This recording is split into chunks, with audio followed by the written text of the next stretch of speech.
מי מתרגש לחזרת ללימודים? חוזרים עוד שבועיים, אבל כבר חודשיים וחצי, יש עוד 2 שבועות וסיימנו.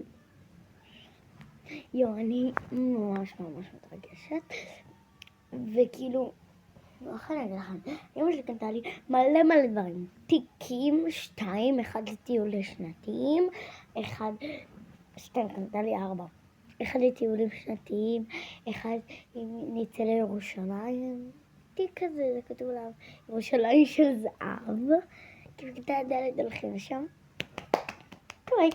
תודה רבה. what the fuck. אני לא יודעת.